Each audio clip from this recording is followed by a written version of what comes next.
Good evening, everybody. Welcome to today's Dental Economic Solutions Lab. 3 things killing your practice take-home profit in 2026, sponsored by Amplify 360. I'm Pam Maragliano, Chief Editor for Dental Economics. To begin, let me explain how you can participate in today's presentation.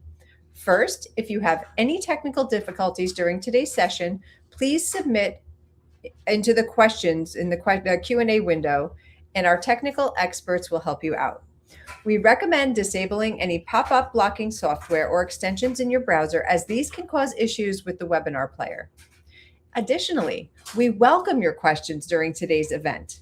We will answer as many questions as possible during the Q&A session that will follow the main presentation, but please feel free to send in your questions at any time. To do so, simply type your questions into the question window on the side of your screen and hit the submit button.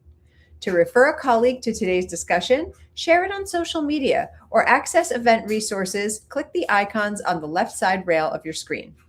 To resize your windows for a better view, click on the upper right-hand corner to enlarge your screen. Also, please be aware that today's session is being recorded and will be available on the Dental Economics website within the next 24 hours. You will be notified by email when the archive is available. Now, I would love to introduce today's speakers. I've got John Riley here, Executive VP of Sales from Amplify 360. He is spent more than 25 years working exclusively in the business of dentistry, partnering with nearly 1,000 dental practice owners to improve profitability, sharpen patient acquisition strategy, and build practices that reflect their true clinical vision.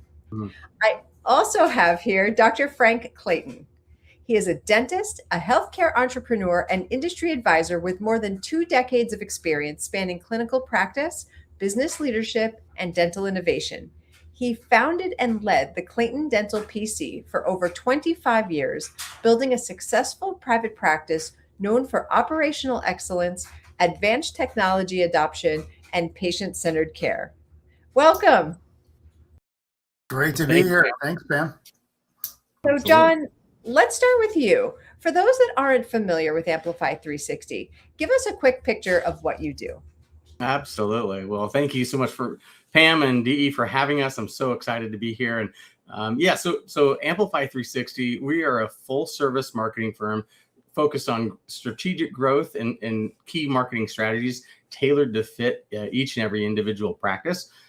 We've been doing this for a long time. The actual company started in 1995. I personally joined in August 1st of 2002. I was, by the grace of God, I was employee number 1.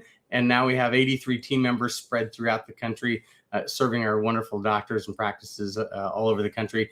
And so one of the key things that we do, that we really focus on, is that we know we can take every single doctor to $2 million in collection based on 150 days worked. That's not in 150 days from now. It's 150 days worked in a year. So if a practice is at $1 million per single doctor, we know that we can get that. And if it's a 2-doctor practice, we know we can get that practice to 4 million over time. But it's really tailored to fit them and how aggressive they want to go. But ultimately, our average doctor stays on board with us for 7.7 years. Our top doctors stay on for 12.2 until they exit. And so it's a tailored program specifically to fit each and every practice. And that's what I love about it's much like each mouth, is that they're all so unique, and yet the restoration comes out completely unique to that patient. Same thing goes for us and how we work with each and every individual practice. One of the core things that really separate us is that we have 3 pillars, and these 3 pillars, most marketing firms have just focused on the first, which is marketing tactics. Marketing tactics are absolutely a part of it because we are a full service marketing firm. But when it comes down to it, it's marketing tactics, strategic tactics that really fit each and every doctor and where they're at and what they're trying to focus on, really to match their level of clinical skill. And then ultimately the strategy. Then from there, we ultimately tie into the doctor's practice PMS systems so that we can really understand how to leverage the practice data to help the doctor to make really more fulfillment decisions, how to have a more fulfilling practice long term, a fulfilling practice just doesn't happen just because of, insurance is not going to get you there. And so what we do is we help to give the doctors some levers and some dials that they can turn. That's through the data insights, and then ultimately the training. Training is absolutely world class. Our doctors say that our coaching and training for phone conversion to case acceptance to even getting into deeper stuff with block booking and scheduling and different things of that nature. We really do that all, even though it's from a marketing lens. That's where the training comes in. And then lastly is that the last pillar is profitability and advisory. Profitability happens is that a lot of doctors will go, why do you guys focus on the profitability if you're a marketing firm? Well, if you're not closing your back door in your practice, that's a problem. And so our goal is ultimately to close the back door within the first month or two from a retention standpoint, so that we know that you're keeping 85% of the patients coming in. And then ultimately long-term is we meet with our doctors every single month from an advisory standpoint with our client success management. So everything is dialed. So it's never a surprise to our doctors when they reach their goals because of how we're guiding them throughout that entire process. So those three pillars are a game changer for our doctors. So today we're talking about profitability, specifically three things that are quietly killing your take-home profit in 2026, and exactly what to do about each one. Frank, why is the front desk the biggest revenue leak? The front desk could be if you've got a unicorn, and some practices do, they're fortunate to have it, that person can handle many of the tasks. Ideally, it should be split into two. But if you're a doctor and you're working all day, this is like high blood pressure. It's silent. You don't know what's going on in the front. You know that the job is getting done, but how efficient is it? Most of the hires aren't trained at all to do that. That's something that John and Amplify, can speak from experience, helped us with many different leaks that we had. I thought everything was going great. It was silent. So for many years, I thought, well, this is the best we can do. And it actually wasn't. AI is starting to play a big role in that, and that it'll never replace the human touch. It'll never replace that unicorn you have up front, but it'll augment what they do. And if you integrate into your practice wisely, it can really be a huge asset. I doubt there's a unicorn out there that knows as much as AI, especially like John was talking, verbal skills, training. There's all kind of things that if you're not tapped into AI, it is amazing. But every little leak that you have up front doesn't make its way to the back. So John can do, and he does, spectacular marketing. If it gets pushed through to the front desk and there are leaks, by the time it gets to the chairs in the back, you have gaps. And Amplify's job, my job as a dentist, your job as a dentist, is to find those gaps. But you're cutting crowns, you're prepping, you're talking to patients, you're checking hygiene. There's so much to do. It's overwhelming. So you need a good team. You have it there in your office, but you need somebody looking at all the numbers. They're measuring things with the metrics. So I know that Amplify does this. I think John's got something to say about that. to say the least, is that absolutely aligns with what we believe, and hence we worked with you for so many years before you sold. But the front office is really unfortunately it's the black hole of the practice, not because the team members are bad people or the doctor doesn't have the motivation to fix it. It's just they just don't know. And so helping them to really measure every component of how many calls are being answered, how many of those are being converted into scheduled appointments, and then moving even further, then how many of those patients are actually accepting treatment, and then what's the patient value. We track every last bit of that. Measuring those components is absolutely critical, because I'll say this, is that you nailed it too, Frank, is saying when a front office person is kind, sweet, and cordial, and then they've been in the practice for 20 years and they have a relationship with a doctor at a deep level, and they've worked together so well in the practice, but because they're kind, sweet, and cordial, oftentimes the doctor goes, yeah, they're really good. Well, they might be good in communication when the patient's in the office, but how to get them on the phone to make sure that you're answering 90% of the calls, and then you're ultimately converting up to about roughly 85%. That's really the target. But we find so many times that when the doctors start with us and doctors in practice start with us, they're actually only converting 40% of the calls, but they're not even answering 70%. So the doctors, I mean, you've seen it. We've talked to you about this, Frank, and you guys even grew in this in the very beginning because your practice was truly a boutique practice. But even that is that we still had the ability to help you guys to maximize those calls, because here's the thing. If like I had a doctor in Maryland that said, I'm not getting as many new patients as I would like to see. And I said, well, he referenced another doctor of ours on the West Coast.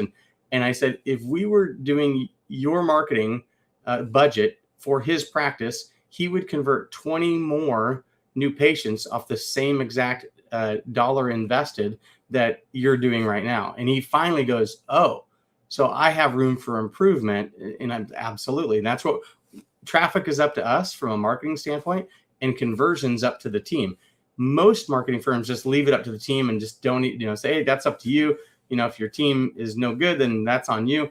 That's not how we work, because we win when the doctor wins. We win when the practice wins. We win when the patients are scheduled and get healthy. So our goal is ultimately to help the doctor, help the team, run alongside of them to train them up how they can ultimately get better and better. I'm going to give you a quick example of a practice in San Diego when we started. This is about 3-4 years ago. And as practice in San Diego, the doctor goes, oh my gosh, you're going to love my front office team member. She is crazy good. She's worked here for about 15 years.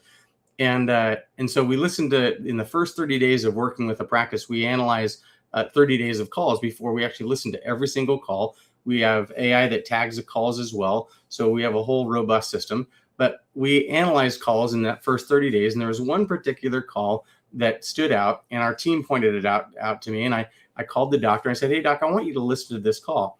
And here's how it went. It said, and I'll make up the name just to hide the doctor's name in the practice. And I'll call it Smith Family Dentistry. And said, hi, this is Sally from Smith Family Dentistry. How can I help you? And the patient said, oh, hi, Sally. I want to get a second opinion. I had my doctor sold his practice, and a new doctor came in, and all of a sudden I needed 8 crowns, and I've been in my continuing care for as long as I can remember. And now I'm suddenly needing 8 crowns. I don't buy it. I actually think he's a thief. And it's a strong word, right? And so the office manager then said, well, we're glad you called and we would love to help you. And she said, by the way, how much is a crown? And Sally, the front office manager, said our crowns are $1,600. And she says, so if I need 8 crowns, then it's 1,600 times 8. And she goes, yeah. And she goes, that's $400 more than my doctor here that I'm leaving. And so now I need eight crowns at 6. So the office manager actually basically treatment planned the patient, and they have no idea if they even need a single crown, right? Yeah. And so that is a massive problem. And that's even if the patient was completely healthy, that patient never scheduled, and because she thought that this new practice was worse off than the doctor she was leaving, because it's even more revenue. So this is where we train every front office person, and quite frankly, many office team members answer the call at some time. So we love to do phone training, even with the assistants and hygienists, because if they're ever going to pick up the phone, we want them to all be trained so that they have that next level, and we want to partner with them. So this is a gaping hole and a massive profit center for doctors if they just take the time to be able to learn what's really going on in their practice. Well, speaking of office admin and office managers, one of their primary jobs, right, is to fill our schedule. But open schedule gaps are costing us more than we think. So let's first pop over into a poll question. So everybody out there, I want to hear, what do you think the biggest challenge is with your schedule? Do you feel like you've got too many holes in your schedule? Do you feel like your schedule might be too inconsistent? Do you feel like your schedule isn't structured enough or how you'd like to see your days go on? Or are there any of you that are lucky out there that are like, nothing. My schedule is perfection. I know, gosh, I think sometimes my schedule feels relatively inconsistent. You're in good company with a lot of doctors that talk with us, Pam. So Yeah. I think it's Yeah. rare. If it fits, if it's right every day, then something's wrong. Because Mhm. we always deal, it's an amorphous schedule as much as you want it put right there in the morning huddle, it always changes. People have different needs, wants, their lives change by day, and we get to absorb that stress. So I can talk about that schedule. I've got an idea for that, Pam, and John, if you want to hear Mm, this. absolutely. Um, there is, and dentists will nod their head. A lot of marketing companies will say, we're just going to fill your schedule to the brim. And I've always had this belief that there's something called the law of diminishing returns. And it basically means if you see a field and you plant corn, just because you throw some more seed and water on it doesn't mean your yield is going to be higher. So when I interviewed, and I've worked with several marketing firms, they all said, we're just going to pump your schedule full. John was the only one to ask, what are your goals in this? I think it depends on what phase of practice that you're in. And I'm talking to docs in phase 1, 2, and 3. Phase 1, turn the spigot on, John. Let's get some marketing. I'll take a live body. Let's get them in here. The goal is 100%. I found throughout the phases of my career that towards phase 3, I was physically and mentally tired. I wanted fewer patients. I found that the sweet spot was 80 to 85%. That was for me personally. So I go to John and I say, this is where I'm at. For me, that feels full. John listens, dials it back. And at that stage, that's what's different. It's not just marketing, turn it on, does it work? You have many levers, like John was saying, that you have to dial. Front desk, your capacity, your associate's capacity. There's so many things. And you docs know what I'm talking about, especially if you've been practicing for a while. It's a quick way to burn out. And I always thought, if my schedule was 100% packed, how can I talk to someone in hygiene and present some treatment that maybe my hygienist needs some help with? So I found my comfort spot. No matter which marketing firm you need to go with, ask them that. Most will say that they don't understand the nuances of a dental schedule, which changes all the time, plus which phase the doctor is in. So young doctor, fill it up. Older doctor, dial it back. You can do that with a marketing plan. If you're measuring things, you can get pretty tight. Solve the leaks on the back end. It's another thing that worked in our practice that it was amazing. Just by turning a few, the sieve started to tighten and the water, it was more full. The production was clean. So it will fit your type of practice. You're a slower doc working with one chair, you're a roller skater. You need to let the marketing firm know this. Amplify is very good at understanding that. Otherwise, it'll just lead to frustration.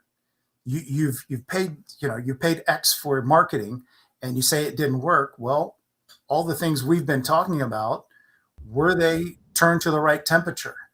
And it works. It takes a little dancing back and forth, but you'll get there. But it's not just, let's send a bunch of mailers out. Let's send this marketing out. It's tailored. This is what Amplify did for me. This sounds like a commercial, doesn't it, John? Well, Frank, I appreciate you very much. But that's you nailed it though. That's so right on par with what happens in most practices. Is that it's not just about getting new patients in the door. It's not just about the volume, but where a lot of practices miss is structure with their schedule. So I'll give you a quick example with new patient blocks. Is that I love this chaos versus structure. Is that oftentimes when practices just when they call us, they're like, I think I'm getting everything I can out of my practice. Well, if they're not scheduling to a specific goal, a daily goal, a weekly goal, a monthly goal in their schedule, to where their team doesn't understand, oh, I could actually schedule 80% of my production done before noon, and then the afternoon is set up for the smaller stuff, the stuff that you don't have as much energy for. You're just seating a crown, or you're doing a new patient exam. You're just meeting with the new patient coming. All those things are great, but let's focus on a schedule that is really bringing a lot more fulfillment for the doctor. To give you another quick example is that we have a doctor in Wisconsin that called us up and said, hey, John, the marketing stopped working.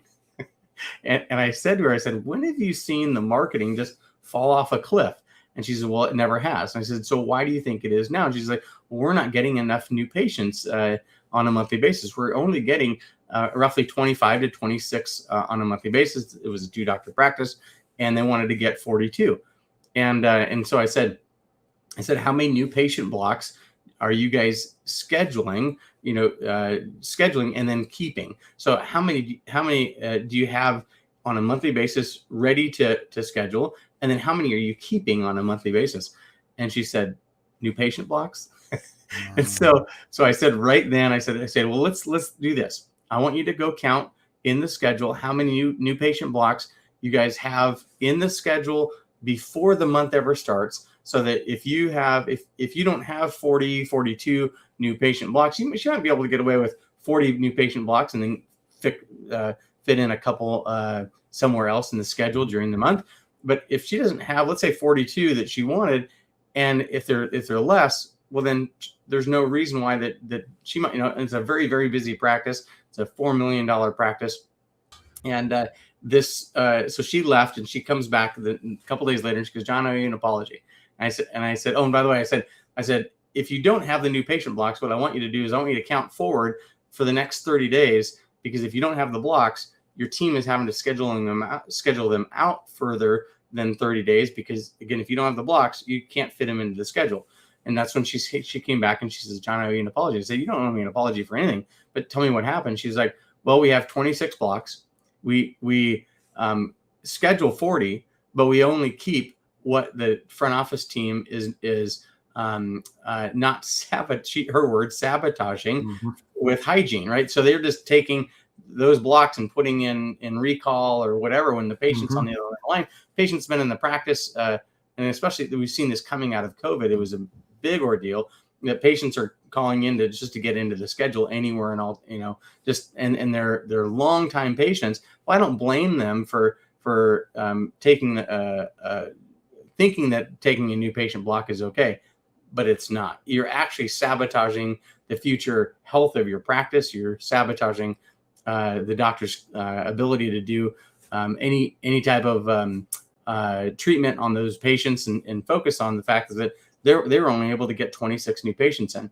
They scheduled 45 patients past 30 days because they couldn't get them into the schedule. And she knew right then and there that the marketing is working, but the new patient blocks were not. So if we don't have those new patient blocks, we can never, ever get you to that level, because the schedule won't allow it. Now, it's not never, ever. It's most likely it's not going to happen. So we just want our doctors to be very intentional about creating the practice that they want. And we always say you can move a block, but you can't delete a block or take it and use it for treatment, or take it and use it for a new patient, or for hygiene or whatever else. You have to keep it for those new patients, even if it means that you're waiting till maybe that end of the day that you might not have it filled. But the thing is, if they haven't had it filled the day of, they're probably not asking the right questions. Or when someone says, when can I get in? The front office team oftentimes would ask, what works better for you, mornings or afternoons? That's an okay question. Or what works for you? That's not a good question. The reason why is it's saying, hey, well, let me look at the schedule. And I noticed that we have one rear opening tomorrow at 2:00 for a new patient visit. If not, then it's going to be the following week on Wednesday at 3:00. And now there's an alternative choice. That patient is picking whichever one best fits him or her. and yet it fits the practice both ways because you're trying to fill the most, the closest to the current day. And so all that being said is new patient blocks are absolutely critical, and regular blocks are as well for treatment, for blocking bigger cases, generally done in the morning versus just anywhere you can fit them throughout the day. Yeah, John, when I knew when my front office would come back with chocolate, they were asking, "Can we book that new? Can we get rid of that new patient block?" I knew it. I knew it. So it was you. It is so true. And they said, "How bad do you want us to hang on to that?" And it was the dance. And they said, "Well, so and so really needs it." And they did exactly what you said. You have to create a little bit of scarcity. And don't let the patient think that they just have 5 choices on your schedule, because honestly, you may not. Hopefully, you may not. But Marcy, my unicorn front desk, would do that. But I would get chocolate, blood sugar would go up, I'd be energized, but I knew that they were trying to grab that new patient. But if you don't have it blocked, it's chaotic. And then you have no patient, a new patient wanting to spend thousands there who was from a warm referral, a great family, and you have no place to put them. Absolutely. You're setting yourself up for failure there. Well, and you nailed it too, is even if it sounds good and you're kind of helping that patient and it feels like you're doing the right thing, here's why you're not. Is not only are you not able to help those new patients get into your practice, if they're not getting into your practice, they're going to go somewhere else. And if they go somewhere else, I've interviewed thousands of doctors over my career here. And I've never had somebody say, "Oh, if they go somewhere else, they're going to get better clinical skill. They're going to get better clinical care." Like, it just doesn't happen, right? Because the doctors that we work with are very proud of the level of clinical dentistry that they do, and which I'm excited about because I want them to be.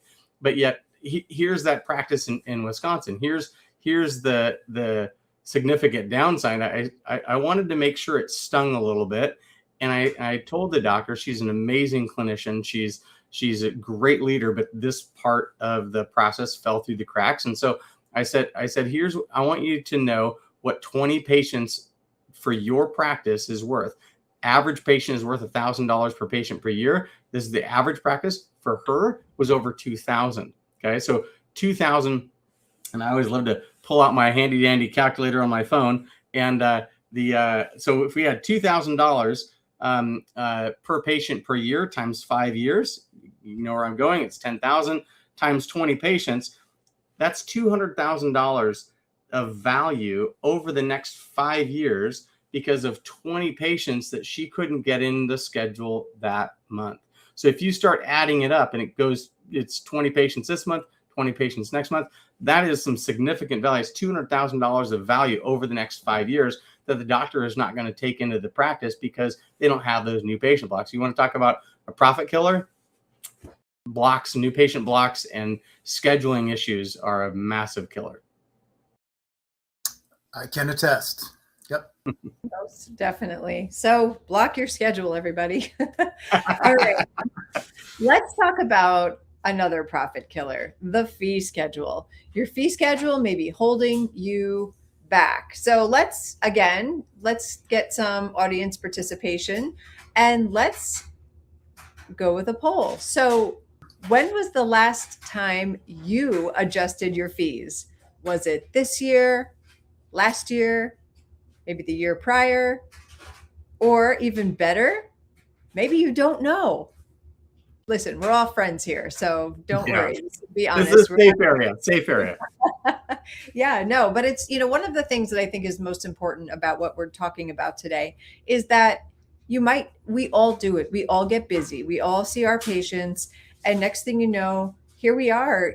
We're halfway through the year almost, you think about it. And so time flies. And so hopefully we're making you think about something that maybe you haven't had the time to think about, or maybe realize that you absolutely have to think about. And I also think that dentists feel kind of stuck when it comes to fees. So Frank, let's talk about the fee schedule. What is going on with the fee schedule and what should we be thinking about? Well, you guys know how I like to make the analogy to something that is human. Front desk is a high blood pressure problem. You don't know to have. This is a diabetes problem.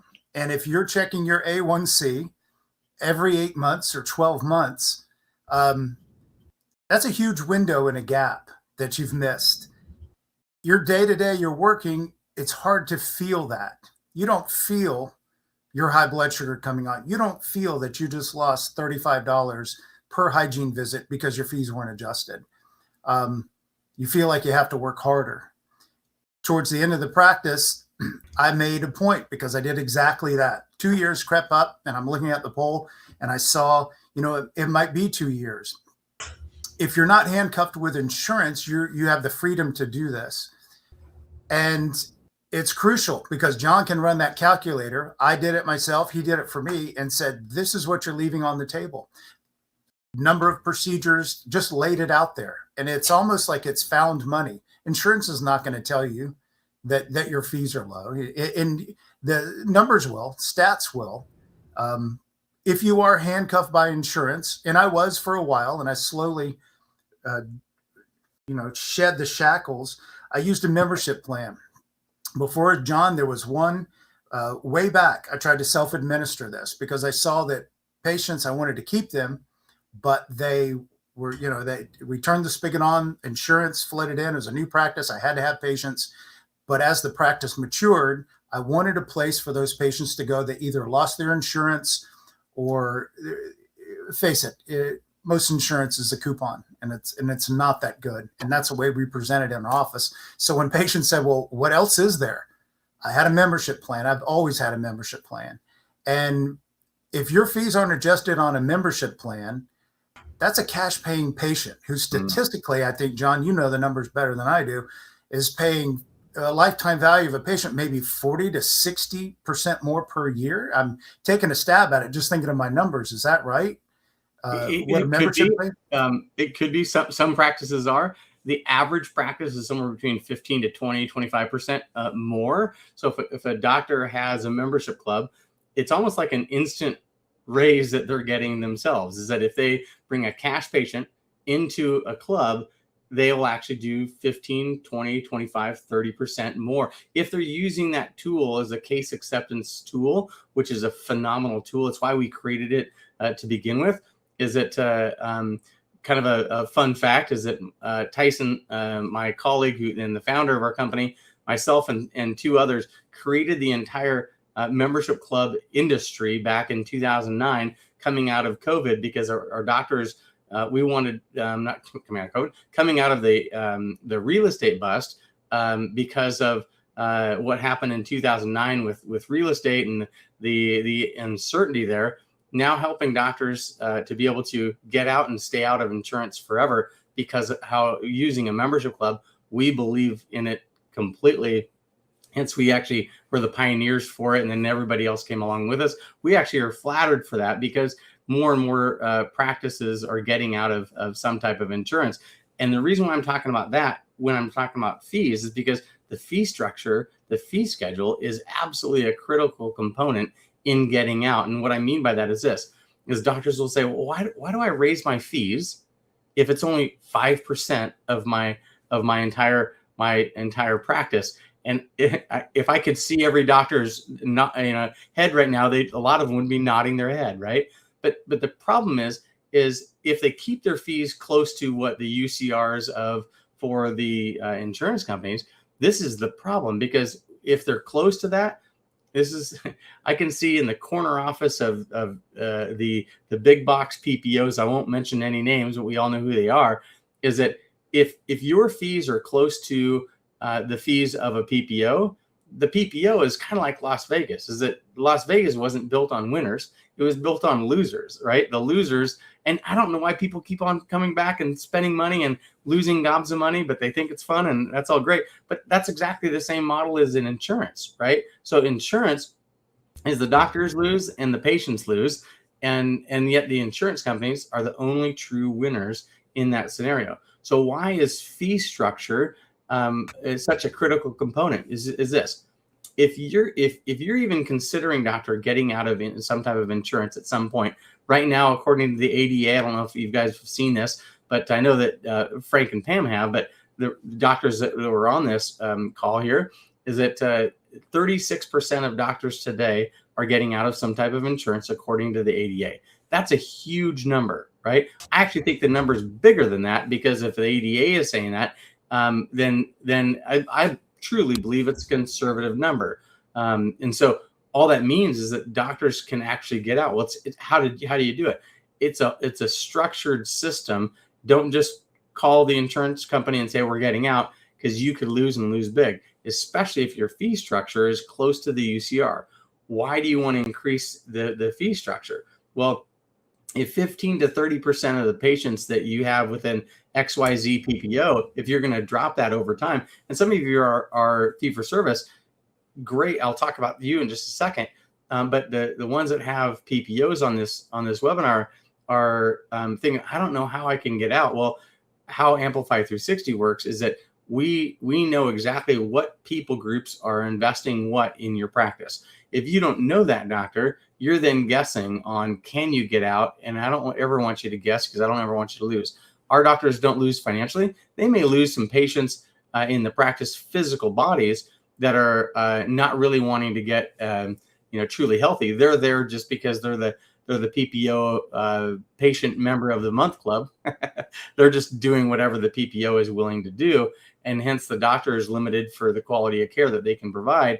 Therefore, at some point, the doctor may change the relationship, and oftentimes our doctors do with our structure. So if you were to raise your fees 15, 20, 30%, as soon as you get over 30% versus the PPO that you're considering dropping, that's a great marker. Doesn't mean that's exactly what you should do, but that's a great indicator that now it's time to look at, is this a good time to get out of that PPO? Why? Because if you're going to lose 15 to 30% of patients by dropping that PPO, we don't want you to lose financially. You're going to lose some patients, but we just don't want you to lose financially. So every one of our doctors, if they follow our system, just like if I was to follow your plan, doctor, I'm going to get healthy. Same thing for us, is if you follow our plan, we're not going to ever consider getting a doctor out before 9 months of working with them, because there's a whole foundation that we have to build. We have to get enough patients in the door. And this point, like you started to touch on it, Frank, is that the 4 phases of practice mastery. Phase 3 is the profitability phase, when a doctor is saying, okay, now I'm ready to get out. We want them to almost get to this uncomfortable spot to where there's so many patients coming in that the hygienist goes, doc, we have to stop doing something because we're so booked out.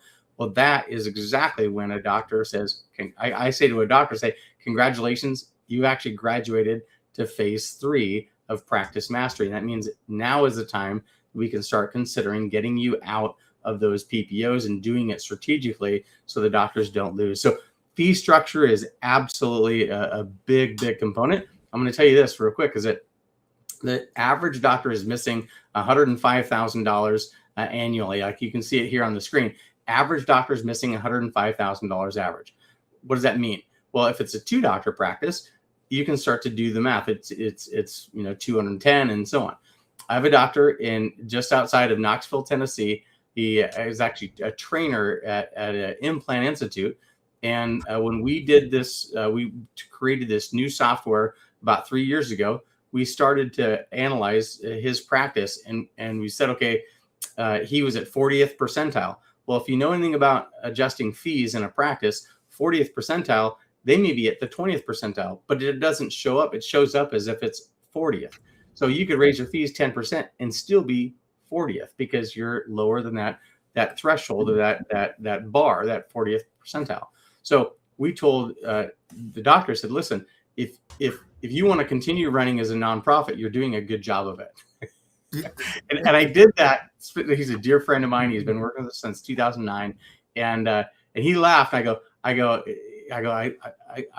wanted that to kind of come across kind of funny, but it's absolutely true. Sure. Right now, you're running as a nonprofit, and especially because he's an implant trainer for a prestigious implant institute. And I said, your clinical skill is up here, but your fees are here. There's this massive gap of who you truly are. So your fee structure is not just creating more revenue, but it's also about brand. Is that if you attract a patient in the practice and you're the cheapest doctor out there, well, now you're setting yourself up for being a price shopping practice. That's not at all who our doctors are. Generally speaking, our doctors never want to be known as a price shopping practice. They want to be known as clinically excellent and set apart, that they offer this next level of clinical care. Well, that's what your brand should do. That's what your fee structure should do. That's what your team communication, everything should be in line with your clinical skill. And if it is, that's when it really starts to create this brand awareness, because in the end, doctors, like you said it, Pam, at the beginning, is like, what is up with this fee schedule? Is that there's so many doctors go, I just can't seem to raise my fees because I want to take care of my good patients and I want to help the community. I don't doubt that, because I want you to do that as well. But I also want you to be in business to be there in the next 3, 5, 6, 10 years, and ultimately to a wonderful exit at some point. And so this is where the doctors, if the doctors don't raise their fees consistently, and it's a matter of this, you can't just raise fees and expect them to come in and be okay with it. You have to be able to have a demand. So I always say, if you turn around and there's people behind you trying to get in your practice because of strategic marketing, and you have patients wanting to come in, we have doctors that are in the 100th percentile in the entire state, but they have a following that of patients that are willing to travel hour and a half, 2 hours to come into those practices. And it's not about being the top dollar. It's about having the type of treatment that whether you're a Coyce, Dawson, Spear, Pankey, Mission Institute, all these amazing clinical CE continuums out there, that if that's where you've been trained, doctor, your fee structure should match those types of treatments that you're ultimately wanting to do. So I hope that helps as far as to talk about the fees in that light. I still have to say that I think all of us are now thinking about our fees, or we've texted our office manager, like, send me the fee schedule. I want to see what it looks like. And well, I think that, right? I mean, I feel like that's what happens during these things. Well, you nailed it too, because the fear is real, right? The fear is absolutely real. And I always challenge doctors to do this. I've done this for 20 years, 20 something years now. I said, if you focus on this next level of fee structure. So this doctor just outside of Knoxville, I said, he's a wonderful Christian man. He just doesn't want to hurt anybody's feelings, and he doesn't want to be known. He doesn't want to be pushing the grocery cart in the store and go, oh, that's a doctor that is just all about fees, right? That's not what he wants to be known for, nor is that what I want him to be known for. But in this situation, I said, okay, here's what I want you to do. I want you to put a sticky note at your front desk with a frown face on it. Don't label it fee structure or anything like that. You just label it with a unhappy face. And over the next 6 months, after you raise your fees, I want you to put a little tick mark on if a good patient, a good quality patient, leaves the practice because of fees. Now, if they were a price shopping patient and they left the practice, well, the fee structure did their job. Okay. But if they were a good patient leaving the practice because they were looking for half price implants, right? It kills me. I've had 5 cornea transplants on my right eye. If I ever went to a cornea doctor and said, hey, I'm looking actually for a half priced cornea surgeon, I'm going to skip you and go over to the next doctor. Like, that sounds so ridiculous, right? But that's what something in dentistry becomes somewhat of a commodity. Our doctors are set apart. So here's the thing. If that's the case and that doctor is raising their fees, I want them to put a tick mark for any good patient that leaves. Guess how many patients they put a good patients, they put a tick mark on that little sticky notepad at the end of 6 months. Guess how many good patients leave a practice when they raise the fees?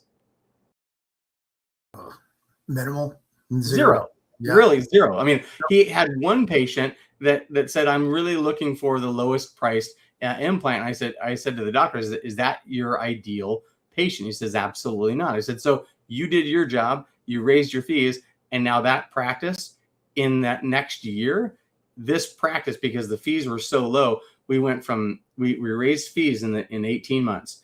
And in that 18 months, that doctor raised fees. We went from below 40th percentile to 90th percentile in 18 months. Okay, so it was getting him to 70th percentile in 6 months. And 12 months, we got him to 80, and then over 90% at the 18-month mark. But here's the reason. Now, we were focusing on strategic marketing. You had enough new patients coming in, and those patients are willing to invest whatever that doctor is because that partnership, the patient and the practice, it's that partnership with clinical excellence, and that patient is just wanting to get healthy and finding that right doctor in their corner. Let doctor increase their revenue $560,000 on a yearly basis because he finally raised his fees to what he deserved because of who he was clinically. And after the first time, he had 0 on that little sticky note. And he goes, "Can we go up to 90th percentile now?" And I said, no, we can't do it that quick. So it has to be done in stages because it has to match your demand, the patients that are coming in, and making sure that you're not, and also too, the last thing is that we want to make sure that you're not doing that with what's called your gateway fees. Your gateway fees are ones, your exams, cleanings, whitenings, and so on.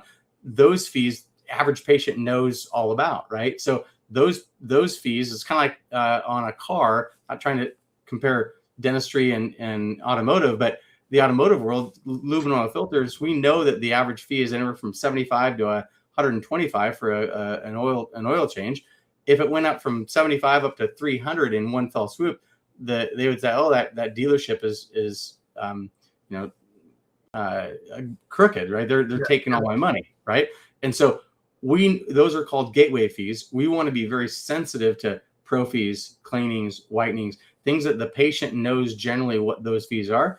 But I've done this for 25 years now. My doctor here locally, if he gives me an anterior crown, I'm actually doing some composite work on this Thursday, which I'm so excited about.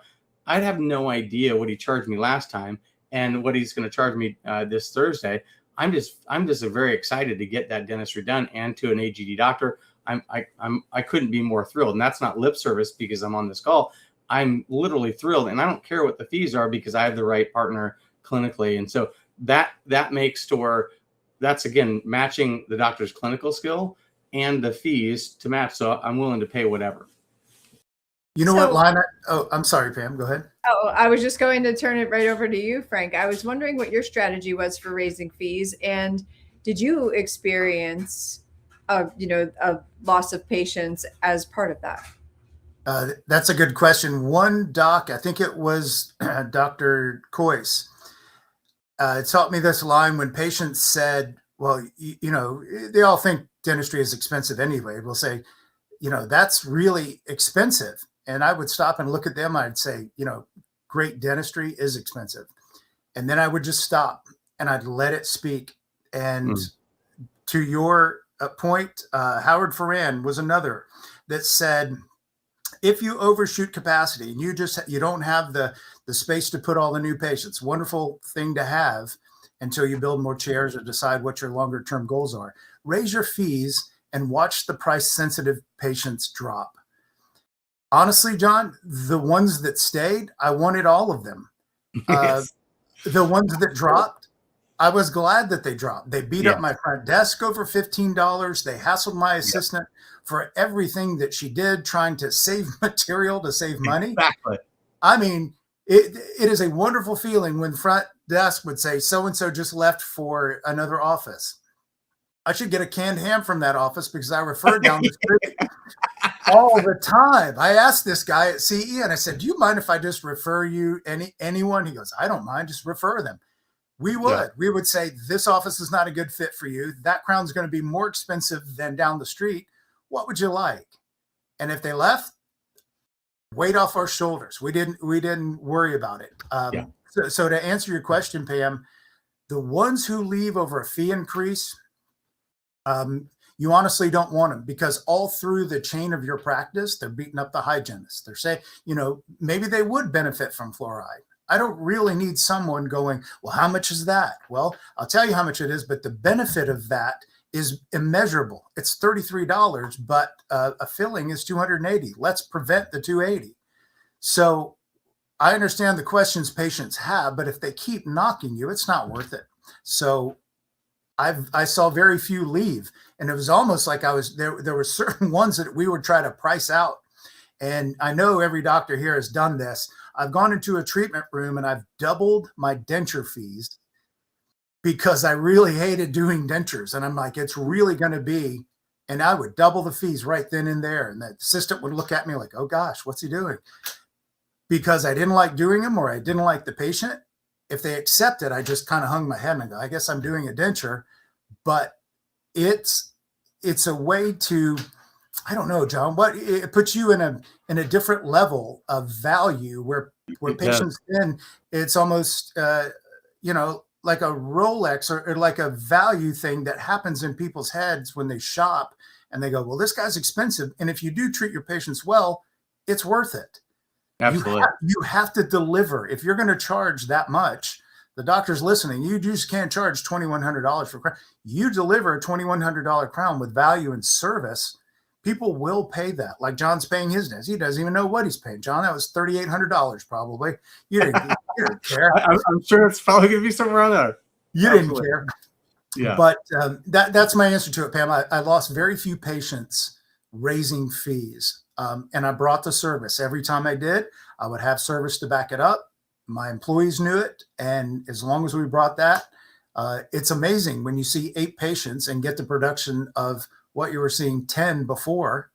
It does a lot for your overall health and your mental state. So that's my 2 cents on that.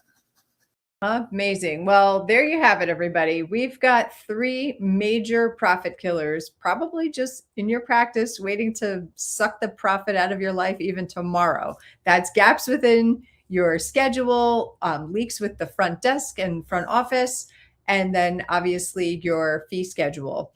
And none of these, when the fixes, don't require seeing more patients or working longer hours. So we're going to get into the answers right from the polls. So why don't we talk about the biggest challenges that are happening right now within the practices? And Frank, with that, go ahead and give me your final thoughts with that. Wow. I'm reading this one right now. The biggest challenge in your schedule, not structured enough in how you want it. My advice on that is you can strive for a perfect schedule, but you have to realize that everybody else, all these moving parts, you have to accommodate. And as best as the front desk does, and as best as your system is locking people down, mentally take a step back and go, it's going to happen. It's not a production factory, nor do you want it to be. Right. We're not machines, although some companies think we are. You're a person just like that patient. They have needs and wants. When that flux happens, you're going to have gaps in the schedule. You're going to have things. Get it as tight as you need to be. Accept the broken appointment. Accept some things. Don't make it a habit. John's going to measure it for you, so you can see if the one-off, fine. If it becomes a trend, we've got a problem. But the biggest mental hurdle I cleared was I'm not perfect enough at this prep, because school hammers it into you. Our schedule's not perfect. It's never going to be perfect. So accept just a little variance in it. That's my suggestion to it. Strive for excellence, of course, but it's not all going to jive all the time. And when it does, it's going to be a great day. They're going to bring you chocolate, and then you're going to take them out to lunch the next day. But that's one of my a thought on the poll there, Pam. Awesome. So, John, let's jump over to the last poll question here. Basically, it starts, when was the last time you adjusted your fees? And so I would love to hear your final thoughts as you talk about fee schedules. Absolutely. Well, it's what I recommend with every doc is saying, listen, they deserved it to raise their fees every single year.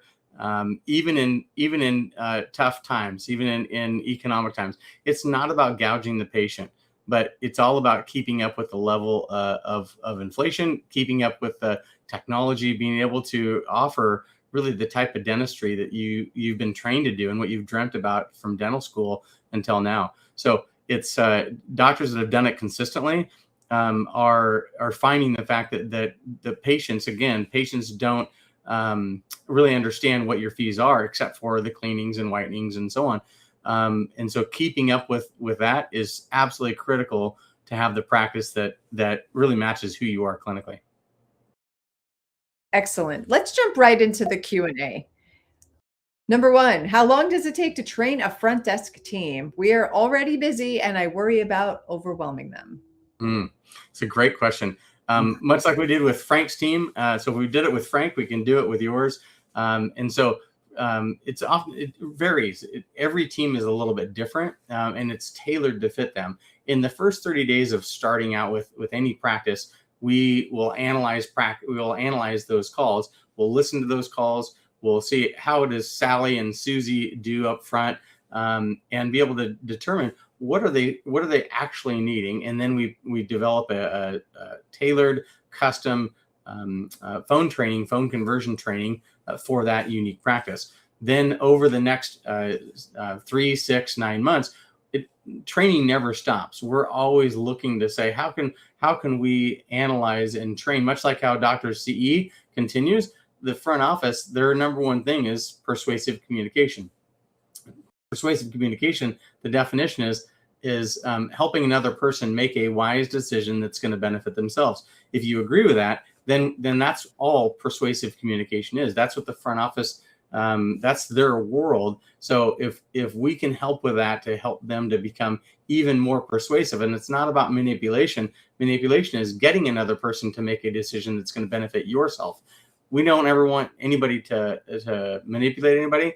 It's all about persuading them to come to you versus the big box dental clinic down the road. Because if that front office person does that, then they're going to save that patient a lot of headache and time and revenue and everything else. So the training actually continues, not just after the first 60 days of training. It continues throughout the year and even to the second year. And then ultimately the doctor will say, okay, now I want to add implants. Well, that's a whole different level of conversion on the phone. So we're going to do a different level of phone conversion to match the doctor's clinical skill again. And then there's also case acceptance on the back end. We train on that as well. Excellent. John, let me add real quick, Pam. I have a 21-year-old son who's still in training. So this goes back to John's point. It's a life, just like your CE, it's lifelong. You're going to train, and you do need to augment and train, and your practice is going to change and the course is going to change. You want them to change. So again, adjust your expectations and realize the training is never done. It's an ongoing process.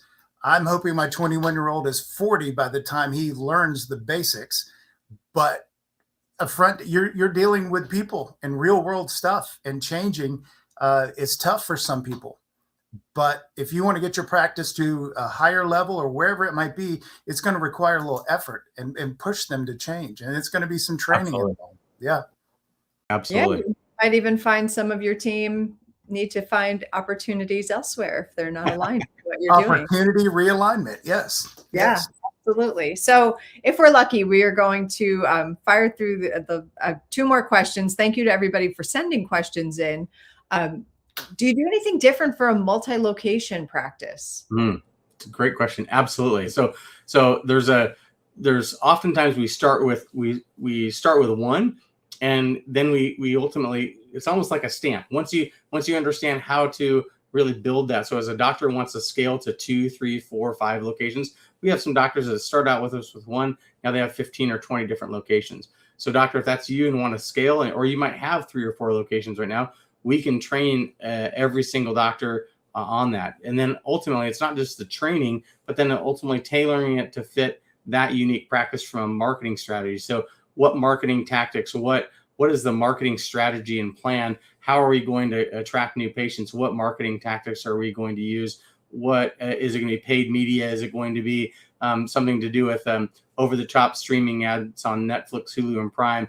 What is it the doctor really wants to be known for in the community? We put together what we call a practice growth and strategic marketing roadmap, to where that practice is going to have the tools to fit that location. We tailor it to fit each location, because oftentimes there might be a mothership and then smaller locations. They all can't get the same thing, because one might thrive and the other ones might be buried with calls. We don't want that to happen. We want them to be able to consume what they are able to apply to that practice. So everything is tailored to fit each unique location. Excellent. And I see this slide that you have up, and it's about booking a free practice growth call. Would you share what happens during this phone call? Absolutely. Well, we would be thrilled to help some of the doctors on this webinar. Is that we've actually opened up 10 slots. This is not a sales strategy or anything of that nature. We actually know, because of the in-depth strategy of what we do to be able to help each and every practice. What we do on this first growth call is that we are going to discover, much like if I was sitting in your chair, the patient has to be sitting in the chair in order to understand how they can help. Same thing for us. The proverbial chair is that what we call the practice growth call. It's about a half hour, 45 minutes to be able to understand what's going on in your practice. Where have you been? Where do you want to go? Is there a gap in the type of patients that you want to treat? The brand identity in the community? Are you inundated with PPOs? All of that is going to come out in the discovery call that we're going to, in the practice growth call, that we're going to be able to discover everything about you. But then you're also going to discover about us. Then what we're going to talk about is how our systems work with that individual practice. Then the next call will be the practice growth roadmap that we're going to tailor to fit. That's basically a treatment plan for marketing. You'll have all the marketing tactics, the budget, the investment, all of that's going to be included in that. But it's a two-step call. And what we would be willing to do is we've opened up 10 slots for people that are listening here, that either you can text the number that you see on the screen, and you can text us growth, and we'd be happy to set up that call, or you can scan the QR code and be able to set up that call. Now, here's the thing: we're only offering 10, and so if you get to the calendar link, you know that you're in, but that's not the end step. You need to schedule that in order to keep that slot. If you don't keep that slot, then that slot just goes away. So my humble recommendation is that we're not here to pressure you into anything. It's all about education.